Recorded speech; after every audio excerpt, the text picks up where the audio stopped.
Semoga kalian sehat selalu ya. Hari ini Budia akan mengajar mata pelajaran Aswaja. Mata pelajaran Aswaja ini melalui video. Simak berikut ini ya. Kali ini kita akan belajar tentang sumber-sumber hukum Islam menurut paham Aswaja. Yang pertama adalah Al-Quran.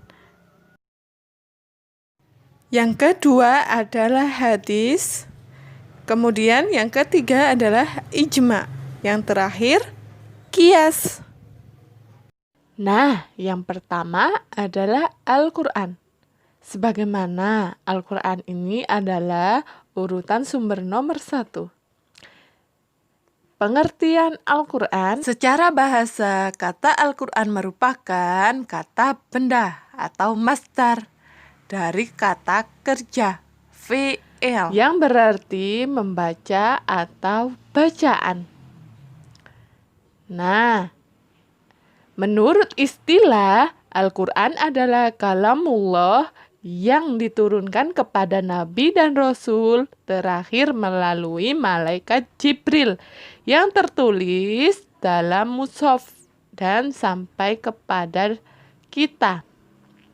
Dengan jalan mutawatir, membacanya merupakan ibadah yang diawali dengan surat Al-Fatihah dan diakhiri dengan surat An-Nas.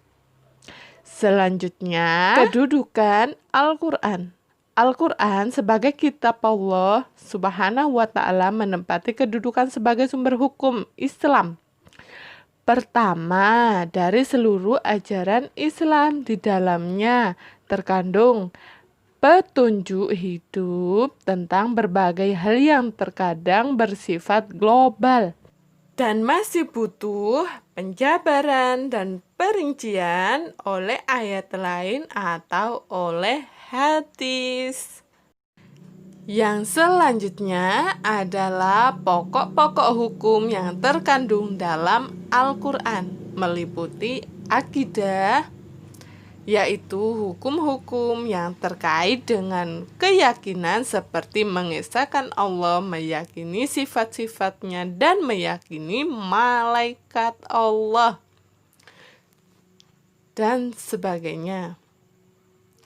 Selanjutnya adalah akhlak, yaitu berkaitan dengan pembinaan akhlak mulia dan menghindari akhlak tercela seperti sabar, jujur, menghormati orang yang lebih tua, patuh kepada kedua orang tua.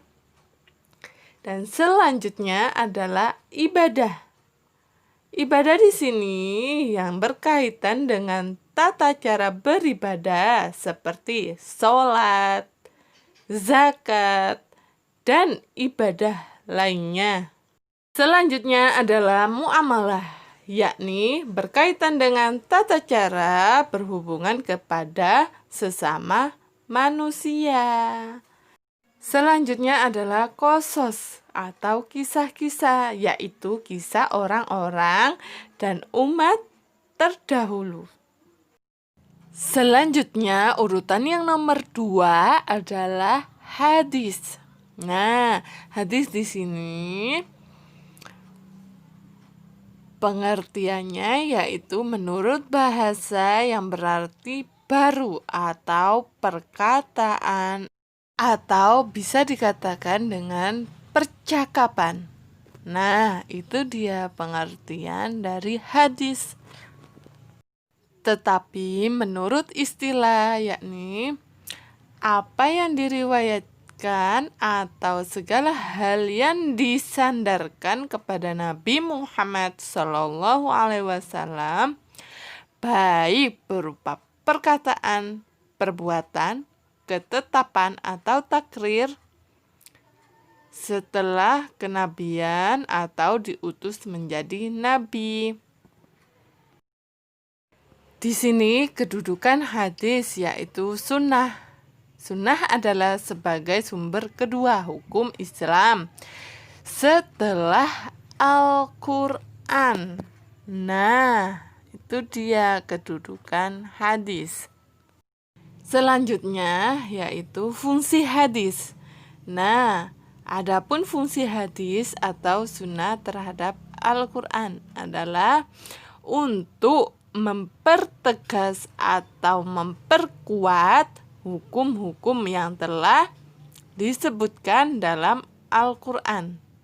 Misalkan di dalam Al-Quran ditegaskan untuk sholat, maka banyak sekali hadis-hadis yang menerangkan tentang sholat. Bagaimana ketika orang itu melakukan sholat, fadilahnya apa, kemudian ketika orang itu meninggalkan sholat, hukumnya apa. Itu juga banyak disebutkan di dalam hadis. Berikutnya menjelaskan penafsiran dan merinci ayat-ayat Al-Quran yang masih umum dan samar. Berikutnya adalah melengkapi suatu hukum atau ajaran yang tidak tercantum dalam Al-Quran atau bayan tasyri. Namun, pada prinsipnya tidak bertentangan dengan Al-Quran. Kemudian, menetapkan hukum baru dalam Al-Quran. Selanjutnya adalah yang ketiga, ijma.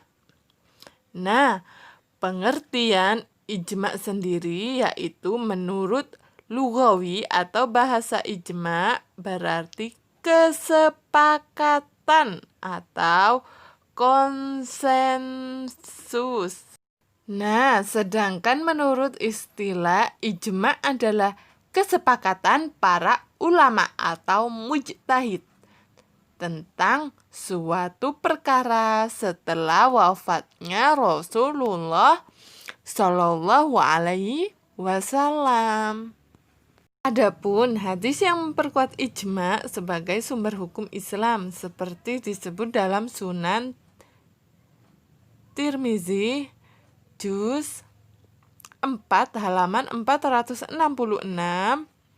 yang artinya sesungguhnya Allah tidak menghimpun umatku atas kesesatan dan perlindungan Allah beserta orang banyak.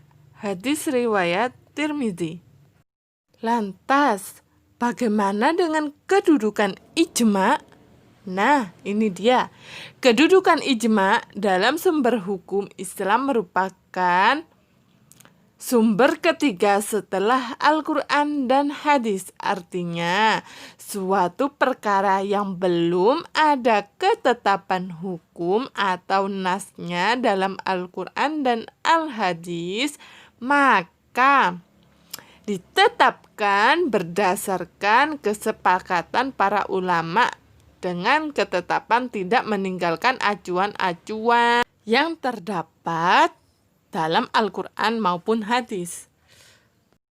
Yang terakhir adalah qiyas. Nah, qiyas sendiri menurut bahasa artinya mengukur, membandingkan, atau menganalogi. Ya, menyamakan. Sama saja ya. Menurut istilah, qiyas artinya menyamakan suatu perkara yang belum ada dalil pastinya yang menyatakan ketetapan hukum dengan suatu perkara yang sudah ada dalil qot'inya. Karena adanya persamaan ilat. Lantas, bagaimana dengan kedudukan qiyas? Nah, menurut jumhur ulama berpendapat bahwa qiyas merupakan hujjah syariat atau hukum syariat bagi umat Islam dan diposisikan pada tingkatan keempat setelah ijma.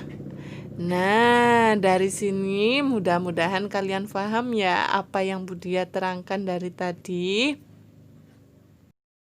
Sekian, kita berjumpa di pertemuan berikutnya ya.